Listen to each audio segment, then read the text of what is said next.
Important है आप लोगों के लिए। और यहाँ पर मैं वीडियो पर आगे बढ़ूँ उससे पहले बहुत ज़रूरी बात करना चाहता हूँ कि मैं जो भी इन्फॉर्मेशन आपको देता हूँ मेरी खुद की निजी रिसर्च के ऊपर आधारित होता है। आप जो भी करें खुद की भी रिसर्च करें उसके बाद कुछ करें। और यहाँ पर हम हमारे चैनल की ओर से किसी भी तरीके की प्रॉफिट दिलाने के नाम पर या कोई आइडियोज़ के नाम पर आपसे किसी भी तरीके की क्रिप्टो या पैसे के लेन देन की बात बिल्कुल नहीं की जाती है। अगर कोई ऐसा करता है हमारी फेक आईडी बनाकर सोशल हैक्स की, तो उसको समझ लें कि वो चोर है, स्कैमर है, उसके झांसे में बिल्कुल मत पड़ें, क्योंकि हमारी जितनी भी सर्विसेज है वो टोटली फ्री ऑफ कॉस्ट है। तो दोस्तों आज के इस वीडियो में बात करेंगे ब्लैक स्वैन। ब्लैक स्वैन क्या है, मतलब ब्लैक स्वैन का मतलब काला हंस। काला हंस क्या है? काले हंस की वजह से ऐसा क्या हो जाएगा कि मार्केट में गिरावट हो सकती है, स्टॉक मार्केट में, गोल्ड की मार्केट में, कमोडिटीज़ में, म्यूचुअल फंड्स में, साथ साथ क्रिप्टो करेंसी में। और ये किस तरीके से एक दूसरे से रिलेट करेंगी ये चीज़ें यहाँ पर इस वीडियो में समझाने की कोशिश करूंगा। वीडियो काफ़ी इंपॉर्टेंट है, ध्यान से देखना। थोड़ा सा वीडियो का साइज़ बड़ा हो सकता है तो उसके लिए माफ़ करेंगे, लेकिन यहाँ पर आपको काफ़ी कुछ यहाँ पर सीखने को मिलेगा। तो दोस्तों यहाँ पर जो जैसे कि मैंने यहाँ पर आपको वीडियो के थंबनेल में बताया कि आर्थिक मंदी आ सकती है, सब कुछ कौड़ियों का भाव हो सकता है, ठीक है। और यहाँ पर ब्लैक स्वैन का एक फोटो आपने देखा, तो यहाँ पर सारी चीज़ें क्या है। तो यहाँ पर ये चीज़ मैं नहीं कह रहा हूँ कि आर्थिक मंदी आ सकती है, मैं नहीं कह रहा हूँ, मुझे लग रहा है ऐसा। लेकिन यहाँ पर आरबीआई की रिपोर्ट है, अगर हम देखेंगे RBI report, black swan event में trigger around 7.8 lakh crore rupees outflow, यानी कि 7.8 लाख करोड़ रुपए का यहाँ पर आउटफ्लो हो सकता है, मनी मार्केट से बाहर निकल सकती है, जो कि अगर यहाँ पर डॉलर में इसकी वैल्यू देखेंगे तो लगभग 100 बिलियन के आसपास होगी। तो यहाँ पर दोस्तों हम देखते हैं कि अगर हम बात करते हैं एक्सप्लेन यहाँ पर ब्लैक स्वैन इवेंट क्या है, इस इवेंट से ऐसा क्या होना है कि जो आरबीआई इस चीज़ को प्रेडिक्ट कर रहा है। और यहाँ पर देखो एक चीज़ मैं बता देता हूँ वीडियो की शुरुआत में ही कि आरबीआई को बिल्कुल हल्के में मत लेना, क्योंकि यहाँ पर ये डीप रिसर्च करने के बाद आपके सामने यहाँ पर कुछ डेटा को प्रोवाइड कराने की कोशिश करते हैं। तो यहाँ पर दोस्तों मैं ब्लैक स्वैन को अगर यहाँ पर सिंपल शब्दों में बताऊंगा तो ब्लैक स्वैन जैसे कि एक रेयर, कुछ अलग सा और ऐसा जिसको कोई उसको प्रिडिक्ट नहीं कर सकता, ऐसा इवेंट जो आए और हमको आश्चर्यचकित करे, ठीक है, और उसका इम्पैक्ट हमें फिर पूरे ऑल ओवर वर्ल्ड में, ग्लोबल इकोनॉमी में देखने को मिले। तो यहाँ पर अगर ये बोलेंगे कि ब्लैक स्वैन सिर्फ क्या आर्थिक मंदी के ही रूप में इस पर बात की जा सकती है, तो अभी तक तो इस पर बात जो भी की जाती है ब्लैक स्वैन को लेकर, ब्लैक स्वैन वर्ड का जैसे ही नाम आता है, जो अगर जो इस चीज़ की इकोनॉमिक्स की जानकारी रखते हैं तो वो समझ लेते हैं कि यहाँ पर ब्लैक स्वैन को अगर बताया गया तो उसका मतलब क्या है और क्यों बताया जा रहा है। अब यहाँ पर बात करते हैं कि ब्लैक स्वैन है क्या। ब्लैक स्वैन अगर बेसिकली अगर बोलेंगे तो एक बुक का नाम है ब्लैक स्वैन, जिसको लिखा है नसीम निकोलस तालेब ने। यहाँ पर इनकी ट्विटर आईडी पर भी आप इनको जाकर विजिट कर सकते हो, नसीम निकोलस तालेब, जो कि इन्वेस्टर हैं स्टॉक मार्केट के, यूएस स्टॉक मार्केट के। और साथ साथ यहाँ पर ये दोस्तों इन्होंने किताब लिखी है, तो क्यों लिखी है, इनका मतलब देखो सिंपल सा इनका एक मानना ये था कि जैसे कि अगर हम यहाँ पर आते हैं और इस फोटो को देखते हैं, इस पिक्चर को देखते हैं, तो दोस्तों यहाँ पर ये पिक्चर को मैं आपको दिखा रहा हूँ तो आपको एक झटके में समझ में आ जाएगा कि ब्लैक स्वैन को यहाँ पर किस लिए मार्केट के लिए ये बोला गया कि अगर ऐसा इवेंट हो सकता है, कुछ रेयर ऐसा इवेंट हो जाए कि मार्केट में कोलैप्स देखने को मिल जाए। तो यहाँ पर अगर हम बात करेंगे तो जैसे कि ये सफ़ेद हंस आप देख रहे हो, उसके बीच में काला हंस आपको देखने को मिल रहा है। यहाँ पर देखो आज से 400-500 साल पहले, 400 साल पहले लगभग, जो यूरोप कंट्रीज़ के निवासी थे वो ये मानते थे कि केवल व्हाइट हंस ही होता है। अगर अभी भी आपसे पूछा जाए तो आप व्हाइट हंस ही बोलोगे कि हाँ व्हाइट कलर का ही हंस होता है। लेकिन यहाँ पर लगभग 300 साल पहले हॉलैंड के लोग जो यहाँ से ऑस्ट्रेलिया गए और वहाँ पर उन्होंने ये ब्लैक स्वैन को देखा, यानी काले हंस को देखा। और ये घटना जो थी, मतलब ये जो घटना थी बिल्कुल ऐसी थी जैसे कि यहाँ पर बहुत सी कोई चीज़ ऐसी है जो नामुमकिन है, लेकिन यहाँ पर वो चीज़ उनको यहाँ पर देखने को मिली कि मतलब अभी तक हम मानते थे कि सफ़ेद हंस ही होता है और यहाँ पर हमें काला हंस देखने को मिल गया। तो ये एक विचित्र सी घटना थी जो कि यहाँ पर इसी वजह से यहाँ पर इन्होंने नसीम निकोलस तालेब ने द ब्लैक स्वैन के नाम से किताब लिखी है। इस किताब में इन्होंने ये लिखा है कि इस तरीके के इवेंट अगर आते हैं मार्केट में ऑल ओवर वर्ल्ड में, तो इससे किस तरह से बचा जा सकता है। तो अगर ये किताब आप पढ़ना चाहते हो तो आप इसको कोई भी शॉपिंग साइट से मंगा सकते हो, काफ़ी फेमस बुक है। और यहाँ पर आपको अब समझ में आ गया होगा कि ब्लैक इवेंट, अब जैसे कि यहाँ पर अब बात करेंगे कि मतलब ये जैसे रेयर इवेंट होने से यहाँ पर मार्केट में तबाही कैसे आ सकती है, मार्केट क्यों गिर सकती है। तो मेरे भाई ऐसा हो सकता है जैसे कि काफ़ी लोग यहाँ पर बोल सकते हैं कि क्या कोविड-19 जो था वो ब्लैक स्वैन इवेंट था? नहीं, क्योंकि यहाँ पर इसलिए नहीं था क्योंकि ये चीज़ पहले से मालूम थी कि महामारी है, महामारी में सबको मालूम होता है कि यहाँ पर मतलब इकोनॉमी डाउन आएगी, प्राइसेस आएगा, इस तरीके की काफ़ी चीज़, कुछ ऐसा चीज़ें होंगी कि लोग परेशान वगैरह हो जाएंगे, ठीक है। अब यहाँ पर 2008 की बात करते हैं। आप में से काफ़ी लोग यूथ जो हैं, जैसे कि 22-24 साल के जो लोग हैं अभी मेरे वीडियोस को देख रहे हैं, तो उनको 2008 की जो क्राइसिस आई थी इकोनॉमी में यूएस में, तो वहाँ पर आपने देखा होगा कि उस मंदी को आपको याद नहीं होगी। क्यों नहीं याद होगी? क्योंकि उस वक्त आपकी उम्र कम होगी। तो उम्र कम होने की वजह से वहाँ पर याद नहीं होगी, लेकिन आपको ये जानना जरूरी है क्योंकि पास्ट हिस्ट्री में जो होता है ना मेरे भाई, उसको समझना हमारे लिए बहुत ज़रूरी होता है। 2008 में ऐसा हुआ था कि कुछ एक ऐसी मतलब ऐसी कुछ रेयर घटना हुई थी जिसके बारे में किसी ने उम्मीद नहीं की थी। यूएस का सबसे बड़ा बैंक जो था लेमन ब्रदर्स, वो डिफॉल्टर हो गया था। उसने अपने हाथ खड़े कर दिए थे कि हमारे पास कुछ नहीं है, हमने जो लोन्स वगैरह दिए थे वो हमारे पास वापस नहीं आ रहे हैं, हम आगे कुछ नहीं सर्वाइव कर सकते हैं और हम अपना मतलब आई एम सॉरी कह के उन्होंने बोल दिया था कि हम खत्म। तो ये एक ऐसी घटना थी जो यहाँ पर किसी ने इसको प्रिडिक्ट नहीं किया था, अचानक से हुई और उसके बाद मार्केट वहाँ से कोलैप्स कर गई। 2008 में अगर आप देखोगे तो मार्केट में एक मतलब ग्लोबल इकोनॉमी में एक अच्छा खासा क्राइसिस देखने को मिला था, एक मंदी देखने को मिली थी और उस वक्त तो वहाँ पर दोस्तों इस तरीके की चीज़ हुई थी। अब यहाँ पर बात करते हैं कि देखो अब काफ़ी लोग यहाँ पर जैसे कि एनालिसिस कर रहे हैं बिटकॉइन का, बिटकॉइन बुलिश हो जाए बहुत अच्छी बात है क्योंकि हमारे पोर्टफोलियो काफ़ी लॉसेज में है। और यहाँ पर देखो एक चीज़ मैं बता देता हूँ, काफ़ी लोग वीडियो में कमेंट कर सकते हैं कि सर आप डराते बहुत हो, सर आप मार्केट को बेरिश बहुत करते हो। तो मेरे करने ना करने से भाई कुछ नहीं होता है। मैं एक वीडियो बनाकर अगर मार्केट को बेरिश कर सकता तो मुझसे बड़ा तो कोई आदमी नहीं होता, ठीक है। तो ये बच्चों वाली बात है, अगर आप ना करें और इस वीडियो को समझने की कोशिश करें तो ज़्यादा बेहतर होगा। अब यहाँ पर मार्केट के ऊपर आते हैं। अब जैसे कि काफ़ी लोग यहाँ पर बता सकते हैं कि जैसे कि मेरा खुद का भी अपना एनालिसिस यही था कि जब भी 200 पीरियड के आसपास आती है मार्केट ऊपर जाती है, 200 पीरियड के आसपास आती है मार्केट ऊपर जाती है। अभी भी देखो 200 पीरियड के आसपास आ गई, ठीक है। नवंबर 2021 में तो मैंने मार्केट को प्रेडिक्ट किया था कि मार्केट एक साल के लिए नीचे जाएगी, मार्केट एक साल के लिए नीचे जा रही है। लेकिन यहाँ पर मेन मामला जो है, यहाँ पर ये सारी चीज़ें ब्लैक स्वैन इवेंट वगैरह की क्यों हो रही हैं, आप समझो इस चीज़ को, ये क्यों हो रही है इसका देखो लौट घूम के हम आएंगे उसी रास्ते पर जो मैं काफ़ी दिन से चिल्ला रहा हूँ, इन्फ्लेशन, रिसेशन। रिसेशन मीन मंदी, इन्फ्लेशन मीन महंगाई। तो ये लौट घूम के वही चीज़ें यहाँ पर आ रही हैं। अब देखो यहाँ पर हो क्या रहा है, यूएस मार्केट में जिस तरीके से फेड रिजर्व, जैसे यहाँ का अपना इंडिया का भारतीय रिजर्व बैंक है, उसी तरीके से अमेरिका का अपना यूएस फेडरल रिजर्व है, जिन्होंने इंटरेस्ट रेट अपने धीरे धीरे हाई कर रहे हैं महंगाई को घटाने के लिए। और महंगाई को जब घटाने में गवर्नमेंट आएगी तो दोस्तों काफ़ी कुछ मंदी के संकेत होते हैं वो। अभी तो धीरे धीरे यहाँ पर इस तरीके की चीज़ें हो रही, मैंने टाइम टू टाइम आपको अपडेट भी किया है।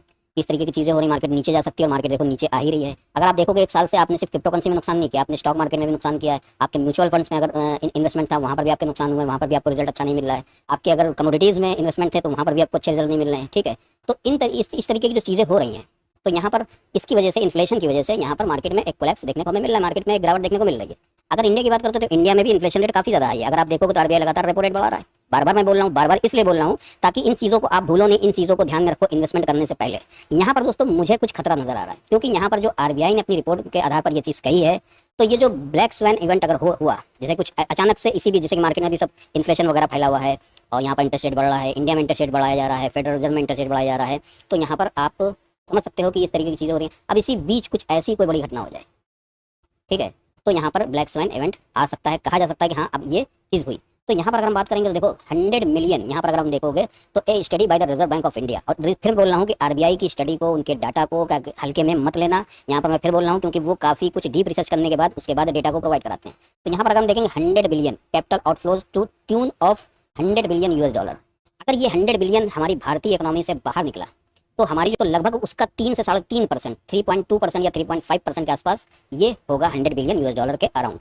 अब यहाँ पर दोस्तों आप बोलोगे कि अगर यूएस में कुछ हो रहा है तो उसकी वजह से यहाँ पर इंडिया में क्या इंपैक्ट होगा। यूएस में जो होगा उसका इंपैक्ट ज़्यादातर देशों में होता है। कैसे होता है यहाँ पर मैं बता देता हूँ कि जैसे कि यहाँ पर मान लो हमें, जैसे कि यहाँ पर हम बात करते हैं बिटकॉइन के प्राइस की, तो बिटकॉइन का प्राइस आपने देखा कि 2020 के बाद से लगातार भागा और किसी ने एक्सपेक्ट नहीं किया था कि बिटकॉइन का प्राइस 70,000 तक जाएगा या 69,000 तक जाएगा। अब यहाँ पर गया। अगर यहाँ पर निफ्टी की बात करते हो तो निफ्टी को देखोगे 2020 में कहाँ पर थी, 7,500 के आसपास थी, 18,600 का हाई छुआ। तो किसी ने ये सोचा था कि इतना जाएगी, ये था कि हाँ भाई ये ऑल टाइम हाई हिट करेगी, उसके बाद थोड़ा सा और ऊपर जाएगी, यहाँ तक जा सकती है, 15,000 तक जा सकती है, लेकिन 18,600 के आसपास निफ्टी गया। तो यहाँ पर ये जो चीज़ें हुई तो क्यों हुई, आपने अगर एक चीज़ गौर की होगी, कोरोना पीरियड में जब आपने देखा होगा कि मतलब एक महामारी फैल गई थी, लोग घर के अंदर सिमट गए थे और एक हमारी जो इकोनॉमी थी वो पूरी तरीके से क्रैश हो गई थी, ठीक है। लेकिन उसके बाद भी शेयर मार्केट ऊपर बढ़ रही थी, उसके बाद भी आपने देखा कि क्या कहता है, अगर हम लोग घर के अंदर थे तो मार्केट तो ऊपर बढ़ रही थी, स्टॉक मार्केट। आपने देखा कि अगर हम घर के अंदर थे क्रिप्टो करेंसी मार्केट तो ऊपर बढ़ रही थी। तो बड़ा कौन रहा था, बड़ा मेरे भाई यूएस में होता यह है कि जब जीडीपी नीचे आ जाती है, विकास दर जिसको बोलते हैं, किसी भी देश की विकास दर जब नीचे आ जाती है तो वहाँ पर सरकार बोलती है कि अब इस जीडीपी को ऊपर ले जाओ। तो उसके लिए रिजर्व बैंक में नोट छापे जाते हैं, यानी कि कहने का मतलब यही है, देखो यहाँ पर भी डिमांड और सप्लाई का खेल होता है। नोट इतने ज़्यादा छापे जाते हैं कि नोटों की सप्लाई जो है बढ़ जाती है मार्केट में, ठीक है। अब जब नोट की जो आपकी करेंसी की सप्लाई है वो मार्केट में बढ़ जाएगी, चीज़ों की डिमांड होने लगेगी, आपके पास एक्सेस पैसा होगा तो आप घूमने भी जाओगे, आपके पास एक्सेस पैसा होगा तो आप कोई चीज़ खरीदने की कोशिश करोगे, काफ़ी दिन से जिस चीज़ के लिए अपना आपका दिल मन महसूस करके आप रह रहे होगे, पैसा आने के बाद उसको वो करोगे। इसका इम्पैक्ट क्या होता है, आर्थिक मंदी का जो इम्पैक्ट होता है वो ये होता है कि आपकी नौकरी जा सकती है, छटनी की जा सकती है, ठीक है। आपके अगर बिजनेस हैं तो उसमें इतना ज़्यादा डिमांड वगैरह नहीं रह जाती है। अब यहाँ पर जब इस तरीके की 2020 में चीज़ें हुई, बेतहाशा पैसा छापा गया, इंडिया में भी छापा गया, वहाँ भी छापा गया, यूएस में भी, और वहाँ पर मतलब वहाँ के लोगों को दिया गया, ले जाओ भाई करो, यहाँ पर लगाओ इसको पैसा, जीडीपी ऊपर लाओ, मतलब विकास दर को ऊपर लाओ। अगर फॉरेन के इन्वेस्टर, अब यहाँ पर आप बोलोगे कि फॉरेन के इन्वेस्टर मतलब यूएस के इन्वेस्टर हैं तो उससे अपनी निफ्टी कैसे भागा। देखो हुआ ये कि जब वहाँ के इन्वेस्टर्स जो स्टॉक मार्केट में इन्वेस्टमेंट करते थे उनके हाथ में जब पैसा आया एक्सेस, तो उन्होंने इंडिया के अंदर निवेश किया, इंडिया की निफ्टी सेंसेक्स के अंदर निवेश किया। वहाँ पर जब इतना बड़ी मात्रा में पैसा आया तो मार्केट उछली, जब उछली तो आप भी उसके साथ, जो यहाँ के इन्वेस्टर थे वो भी साथ साथ उछले, ठीक है, उन्होंने पैसा इन्वेस्ट किया। तो वो सारी चीज़ें मिलकर मार्केट को एक नए टॉप तक ले गई। उसी तरीके से मार्केट में काफ़ी पैसा, जैसे कि अगर क्रिप्टो करेंसी की मार्केट बात करते हो तो अगर इंडियन मार्केट में पैसा आया तो क्रिप्टो करेंसी में पैसा आया, क्योंकि जो निवेशक होते हैं, जो इन्वेस्टर्स होते हैं, वो आपका स्टॉक मार्केट में भी इन्वेस्ट करते हैं, वो यूएस के स्टॉक मार्केट में भी इन्वेस्ट कर सकते हैं, वो इंडियन स्टॉक मार्केट में भी इन्वेस्ट कर सकते हैं, वो यहाँ पर क्रिप्टो करेंसी में भी इन्वेस्ट कर सकते हैं, कमोडिटीज़ में भी, वो उनका कोई मतलब एक पर्टिकुलर एक स्क्रिप्ट को पकड़ के वो नहीं चलते हैं। अब यहाँ पर उनको इंटरेस्ट रेट काफ़ी कम देना था, पैसा उनको बैंकों से मिल रहा था भरपूर, उन्होंने इन्वेस्टमेंट किया, मार्केट में टॉप लगा, उन्होंने अच्छी खासी अर्निंग की। अब यहाँ पर ये हो रहा है कि इन्फ्लेशन इतना ज़्यादा बढ़ गया, महंगाई इतनी ज़्यादा बढ़ गई कि यहाँ पर गवर्नमेंट को ये सोचना पड़ रहा है कि हाँ अब यहाँ से पैसे को खींचो, क्योंकि महंगाई पे काबू पाना है। देखो यहाँ पर जब मार्केट नीचे थी तो तब भी हमारी गवर्नमेंट या और देशों की गवर्नमेंट का ही रोल था कि ऊपर ले जाओ इसको, तो पैसा निकाला उन्होंने, पैसे की सप्लाई बढ़ा दी। अब यहाँ पर उन्होंने देखा कि महंगाई बिल्कुल अपने चरम पर है, इन्फ्लेशन बहुत ज़्यादा है, इसको कम करना है, अदरवाइज चीज़ें घातक हो सकती हैं। तो यहाँ पर वो क्या करेंगे, अब पैसे को वापस लो, जो पैसा दिया था वो पैसा वापस लो, ठीक है। तो पैसे की सप्लाई कम हो जाएगी, ठीक है। तो हम तो अपना प्रोडक्शन निकालते ही रहेंगे, हम तो आगे का सोच के देखे ही नहीं है। तो वहाँ पर क्या होगा, वहाँ पर मेरे भाई फिर होगा ये कि प्रोडक्शन बढ़ जाएगा और पैसा निकल जाएगा मार्केट से, तो फिर डिमांड सप्लाई का जो खेल होता है ना, वो फिर वापस वो उल्टा हो जाएगा। अब जो चीज़ अगर आप 10 रुपये की बेच रहे थे और सीना ठोक के बेच रहे थे, कस्टमर आपके पास है नहीं भाई 9 की लगा लो, आप बोलते हैं नहीं भाई 10 की बेचेंगे, बिकना होगी, ठीक है, नहीं, क्योंकि आपको मालूम था कि मार्केट में तेजी है। अब ये चीज़ को देखो, ये सारी चीज़ों को कोई बोल सकता है कि सर आप कहाँ इसको क्रिप्टो करेंसी मार्केट से जोड़ रहे हो, सर आप इसको कहाँ स्टॉक मार्केट से जोड़ रहे हो, कहाँ इसको कमोडिटी मार्केट से जोड़ रहे हो। नहीं मेरे भाई, ये सारी चीज़ों को मिलकर ही यहाँ पर सारा सब कुछ होता है। अब क्या होगा, जब आप देखोगे कि अरे मक्खी भी नहीं मीना करी है, तो आप उस चीज़ को 9 की जो बेचने को तैयार नहीं थे, 10 की चीज़ जो 9 की बेचने को तैयार नहीं थे, वो आप बेचोगे 5 की, वो आप बेचोगे 4 की, बस बिक जाए मेरे पास, जो भी पैसा आना वो आ जाए, ये चीज़ है। तो यहाँ पर दोस्तों बस सिंपल सा ये एक छोटा सा यहाँ पर मैंने टॉपिक कवर किया है, वीडियो थोड़ा सा बड़ा हो गया है, और यहाँ पर मैंने कुछ समझाने की कोशिश की है, आपको सिंपल शब्दों में समझाने की कोशिश की है। और काफ़ी वक्त से मैं गला फाड़ रहा हूँ, इन्फ्लेशन इन्फ्लेशन इन्फ्लेशन। मेरे भाई इन्फ्लेशन का सामना मैं फिर वीडियो का कंक्लूजन ये दे रहा हूँ क्रिप्टो करेंसी होल्डर्स के लिए, बिटकॉइन ने कभी भी यहाँ पर सामना नहीं किया है इन्फ्लेशन का। बिटकॉइन जब से चल रहा है इतना इन्फ्लेशन रेट किसी भी देश का नहीं गया, यूएस का तो गया ही नहीं, और इन्फ्लेशन रेट अब यूएस का बहुत ज़्यादा, और यूएस का इन्फ्लेशन रेट ग्लोबली सारी मार्केट को इम्पैक्ट करेगा। यहाँ पर अपने इंडिया के अंदर भी इन्फ्लेशन रेट काफ़ी ज़्यादा हाई है। तो यहाँ पर आरबीआई बोल रहा है कि 100 बिलियन डॉलर यहाँ से बाहर निकल सकते हैं, अगर हम देखेंगे यहाँ पर, जो कि लगभग 7.8 लाख करोड़ रुपीज़ होता है, इंडियन रुपीज़। और अगर अपने डॉलर के फॉर्म में बात करोगे तो लगभग 100 बिलियन, जो कि एक बड़ा अमाउंट है। यहाँ पर अपना आरबीआई इस रिपोर्ट को पब्लिश कर रहा है, तो यहाँ पर हमें समझना होता है कि हमें करना क्या होता है, ठीक है। तो यहाँ पर समझो, अब यहाँ पर बात आती है तो सर यहाँ पर अगर चलिए ठीक है, हमने आपकी बात समझ ली और उसके बाद इस तरीके की चीज़ों को यहाँ पर फॉलो किया, तो हमें करना क्या है। आपको करना मेरे भाई ये है कि अगर आपके पास लिक्विड मनी है, देखो ध्यान से सुनना, अगर आपके पास लिक्विड मनी है तो उसको बचा कर रखो। यहाँ पर मैं क्रिप्टो करेंसी की, स्टॉक मार्केट की बात नहीं कर रहा हूँ, मैं आम जनजीवन की बात कर रहा हूँ, जहाँ पर आप रोज़मर्रा की जो ज़रूरतें हैं मैं उसकी बात कर रहा हूँ। अपनी आवश्यकताओं को, अपनी ज़रूरतों को सीमित करो अभी, ठीक है, और उसको जितने में आपकी ज़िंदगी कट जाए उतना ही खर्च करो, ज़्यादा से ज़्यादा लिक्विड मनी को बचाने की कोशिश करो, ठीक है। उसके बाद ये चीज़ें देखो, यहाँ पर आर्थिक मंदी ज़्यादा दिन की नहीं होती है, यहाँ पर घबराने की ज़रूरत नहीं है। 1 से 2 साल ही आर्थिक मंदी को देखा है मैंने, जब भी पीछे की जो मैंने रिसर्च की है उसके अकॉर्डिंग यहाँ पर मैंने आर्थिक मंदी को 1-2 साल का ही देखा है। उसके बाद मार्केट में एक बॉटम क्रिएट होता है और उसके बाद मार्केट जाती है ऊपर। अब इस बॉटम को काफ़ी लोग मुझसे पूछे सर क्रिप्टो करेंसी बाई कर लें, मैं कैसे बता दूं मेरे भाई, मेरे दिमाग में जो चल रहा है वो तो ये चल रहा है कि इन्फ्लेशन रिसेशन की तरफ बढ़ रहे हैं धीरे धीरे। यहाँ पर जो छोटे मोटे पुल बैक आ रहे हैं ना, जैसे कि 4 आवर के चार्ट पर आप देखोगे, ये एक पुल बैक आया तो मार्केट ऊपर नहीं जा रही है मेरे भाई। इतनी बड़ी गिरावट के बाद इस तरीके के डेड कैट बाउंस आते हैं, यहाँ पर थोड़ा सा समझने वाला हमारे लिए होगा, ठीक है। तो यहाँ पर समझो इस चीज़ों को, अभी बीटीसी ने यानी क्रिप्टो करेंसी मार्केट ने कभी भी सामना नहीं किया इन्फ्लेशन के दौर का, रिसेशन के दौर का। कोविड-19 को रिसेशन से मत जोड़ना, वो मंदी नहीं थी, वो एक महामारी थी जिसकी वजह से इकोनॉमी कोलैप्स हुई और उसके बाद मार्केट में एक राइज देखने को मिला। अभी फिलहाल यहाँ पर गवर्नमेंट का सबसे पहला जो वो करेंगे ये कि वो इन्फ्लेशन को कम करने की कोशिश करेंगे। इन्फ्लेशन को कम करने की कोशिश में ही मंदी आएगी। और जो सारे देश यहाँ पर, अभी आपने सुना होगा कल की न्यूज़ थी कि ब्रिटेन में भी इन्फ्लेशन रेट को कम करने की, मतलब इन्फ्लेशन काफ़ी बढ़ गया है, वहाँ पर भी इन्फ्लेशन को कम करने की कोशिश की जा रही है। और क्रिप्टो करेंसी मार्केट सीधा सीधा रिलेशन करती है यूएस से, ब्रिटेन से, यूरोपियन कंट्री से, इस तरीके के कंट्रीज से। तो आप मेरी बात समझना। अब यहाँ पर ये हो गया कि इस तरीके से होगा तो मंदी आएगी, रेट गिरेंगे, क्रिप्टो करेंसी के भी गिरेंगे, स्टॉक के भी गिरेंगे, कमोडिटीज भी गिरेगी, गोल्ड भी गिरेगी। तो यहाँ पर हमें क्या क्या अभी कुछ बाई करना चाहिए। यहाँ पर हमें मेरे भाई, यहाँ पर जितने भी बड़े बड़े इन्वेस्टर्स हैं, जो स्मार्ट इन्वेस्टर्स हैं, वो यही बोल रहे हैं, और मैं भी आपको ये सलाह दे रहा हूँ कि अभी रुक जाओ, कुछ नहीं से थोड़ा सा भला, ठीक है। अगर यहाँ पर हमारी पूरी कैपिटल साफ हो सकती है तो हमें वो रिस्क नहीं लेना, क्योंकि हम ऑलरेडी 70% लॉस में है। तो अभी थोड़ा सा रुक जाओ, ठीक है, रुक जाओगे, दुर्घटना से देर भली। यहाँ पर कहावत है, दुर्घटना से देर भली। आपने ट्रकों वगैरह के पीछे लिखा देखा होगा कि दुर्घटना से देर भली, बहुत बड़ी बात है वो। तो थोड़ा सा देर ले लो, टाइम ले लो, समझ लो चीज़ों को, उसके बाद करने के लिए पूरी ज़िंदगी पड़ी, लेकिन अभी रुक जाओ। अब यहाँ पर बात आती है, सर कोई जैसे कि ज़मीन में इन्वेस्टमेंट कर दें, गोल्ड में इन्वेस्टमेंट कर दें, तो क्या ये चीज़ें बढ़ेंगी। तो मेरे भाई अभी उसमें भी करने की क्या ज़रूरत है। जब देखो मंदी आएगी ना, जब पैसा ही नहीं होगा तो खरीदोगे क्या। 5 रुपये का पेन इस्तेमाल करते थे, बहुत छोटी सी बात कर रहा हूँ, 5 रुपये का पेन इस्तेमाल करते थे। फिर ये होगा कि जब मंदी होगी तो यार 3 रुपये के पेन से भी तो काम वही होगा ना। तो 3 रुपये का पेन खरीदोगे तो 2 रुपये पेन की मार्केट से आउट होगा ना। सिंपल सी लैंग्वेज में समझा रहा हूँ। तो अभी रुक जाओ। अब यहाँ पर यह है कि बॉटम कैसे पता करें। तो बॉटम पता करने के लिए मेरे भाई, इन्फ्लेशन, जैसे कि अभी मैं क्या बोल रहा हूँ, इन्फ्लेशन बड़ा है, इन्फ्लेशन को कम किया जाएगा। जब इन्फ्लेशन कम हो जाएगा, महंगाई कम हो जाएगी, यानी मंदी का दौर आ जाएगा, ठीक है। तो मंदी, महंगाई को तेजी बोलते हैं, और जब गिरावट होती है मार्केट में, कोई पूछने वाला नहीं तो उसको मंदी बोलते हैं। तो मंदी का दौर आ जाएगा तो वहाँ पर हमारी यही गवर्नमेंट वापस से यही चीज़ को करेगी, वापस कि मार्केट को ऊपर ले जाओ, यानी महंगाई की तरफ ले जाओ। महंगाई होगी तभी तो कमाओगे ना मेरे भाई, तेजी होगी मार्केट में तभी तो कमाओगे ना। तो बस आपको इंडिकेशन ये रखना कि जब आप सुनने लगो इस तरीके की खबरें कि हाँ भाई इन्फ्लेशन पे कंट्रोल कर लिया गया है, मंदी हो गई है, काफ़ी चीज़ों को कोई पूछ नहीं रहा। मैंने कल के वीडियो में बात ये कही थी कि जब सारी दुनिया डर रही हो तब आपको साहसी बनना है, और जब सारे लोग साहस दिखा रहे हो तब आपको डरपोक बनना है।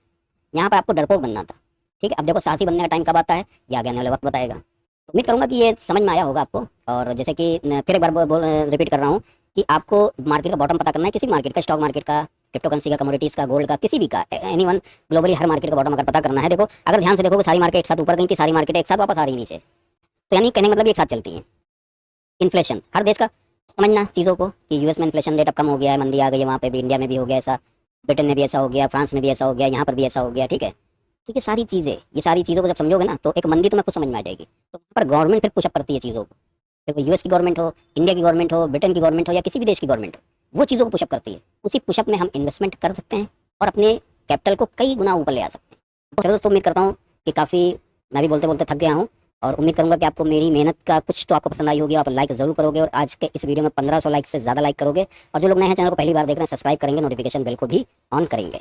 नेक्स्ट अपडेट मिलता हूँ, जब तक के लिए जय हिंद, जय भारत।